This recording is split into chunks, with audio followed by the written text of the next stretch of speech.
Good morning, everyone, and welcome once again to my channel 50 Shades of Grey Matter. I'm going to be taking you through a book haul that I did in a new city that I have shifted to, which is Jaipur.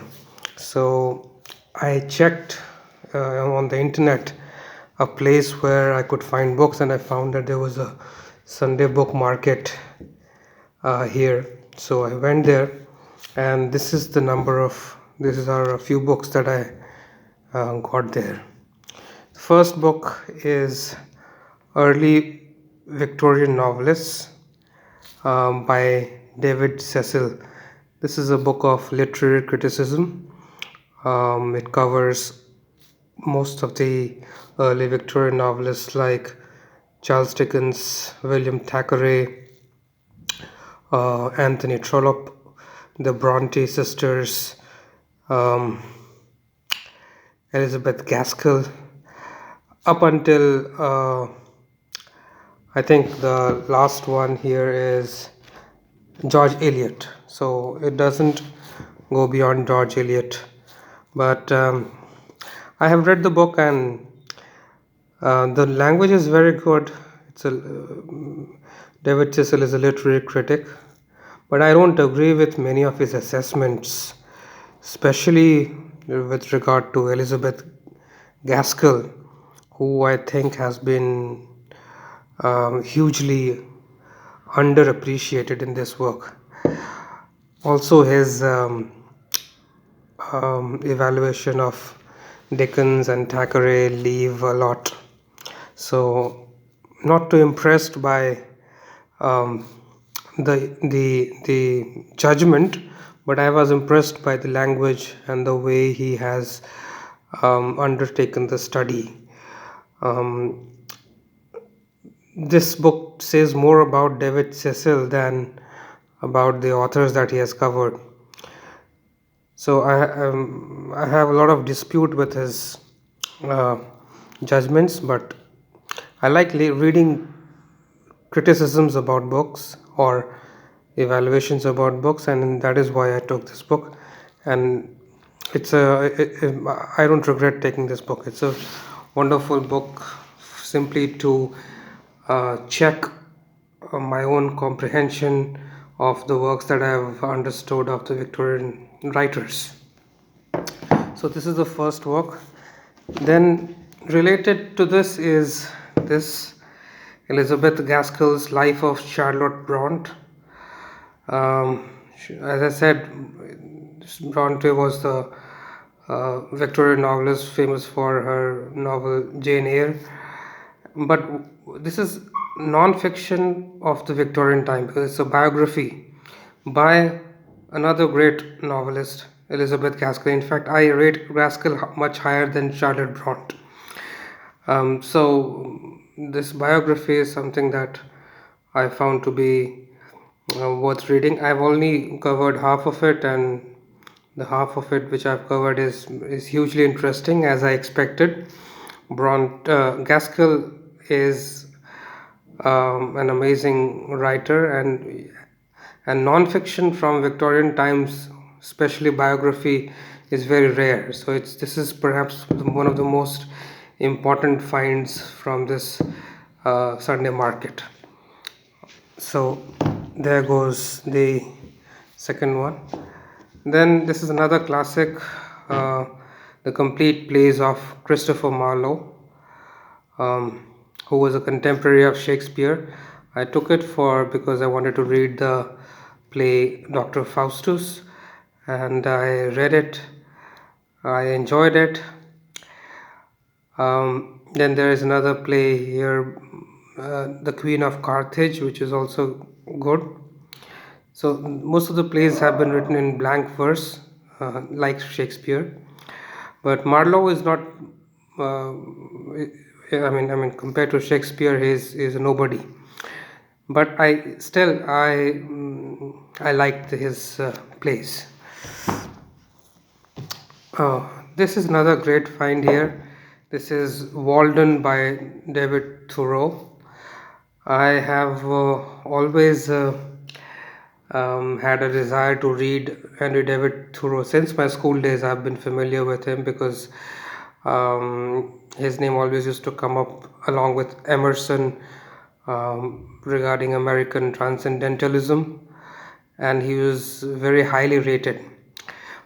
In fact, I even tried to read him in my school days, but I was put off by the language.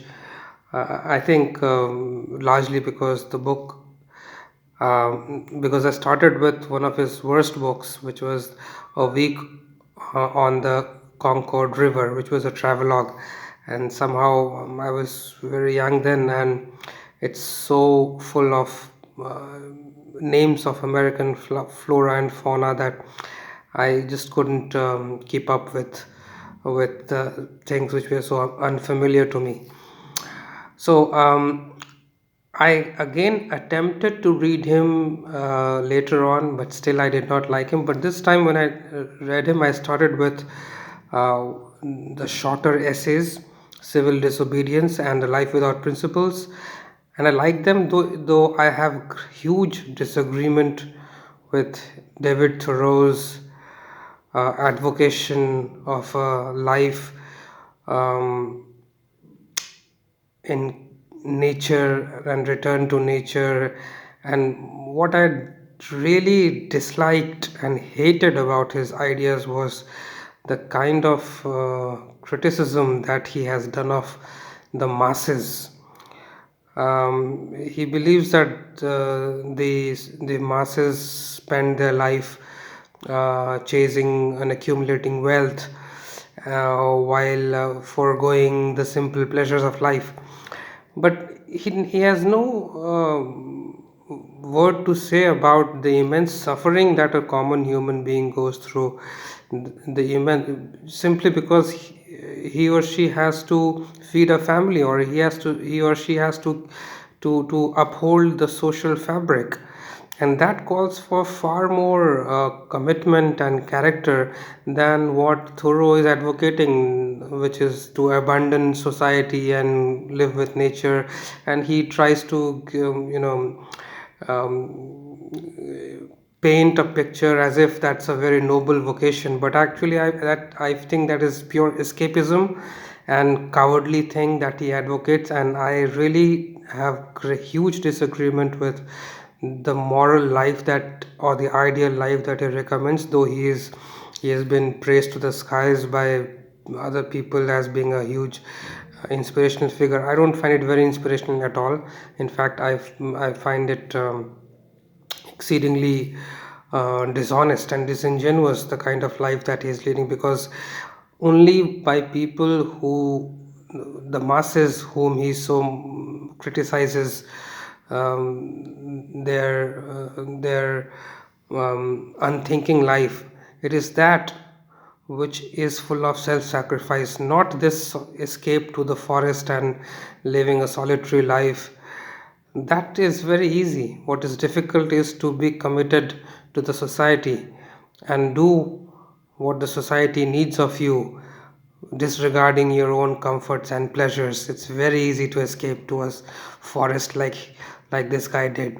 So I really don't think he was a great man at all. In fact, I think he was a very cowardly figure, and one of the, I mean, he is even worse than Rousseau, because Rousseau had far more depth in his writings, even though he also advocated a return to nature. The only saving grace in him is our essays like Civil Disobedience, in which he talks about a citizen listening to his conscience, and then and disobeying government, something that impressed Mahatma Gandhi a lot. But even there, he goes to the extreme of advocating anarchism. So I think he has been a very bad influence on American people. He has been an individualist without responsibility. So, but I like the style. He is a great prose stylist. Um, um, Even though Emerson was better, but he too has a good style, and for that alone I read it. Even though hugely disagree with the substance. Then there is this very famous story of philosophy by Will Durant. This is not a book that I got out of the Sunday book market. This is one I ordered online because I've always wanted to have a copy of it. I love Will Durant, and his language is just the most amazing language. Any book of Will Durant, especially in philosophy, is absolutely a delight to read. This one covers till Bergson, the French philosopher, and Durant is a people's philosopher, so he does not like to indulge a lot in epistemological puzzles or metaphysical conundrums, but he writes in a racy style, and he also has a great talent for presenting complicated philosophical ideas in great simplicity and elegance. And so I think he's hugely underrated. He's a great philosopher in his own right. So that's well done. Then this is Einstein's Relativity, a popular guide. I wanted to have this book so that I can read about relativity from the creator of relativity. I also have um, Bertrand Russell's ABC of Relativity, which is also another popular exposition of this famous theory. But this is Einstein's own book, so it's a valuable book. And finally, this is a book on history, Queen Elizabeth I by J. E. Neal. This was a historical book, and I am interested in historical narration, and so far it has turned out to be a very interesting read. I will highly recommend this. This is a wrong book. Guide to Effective Time Management. This has been with me for a very long time. This is not a book I bought in this book hall, so this doesn't go with the book hall. So that's all in this Jaipur book hall episode of 50 Shelves of Grey Matter. Let me see if in a few days if I get to buy a few more books.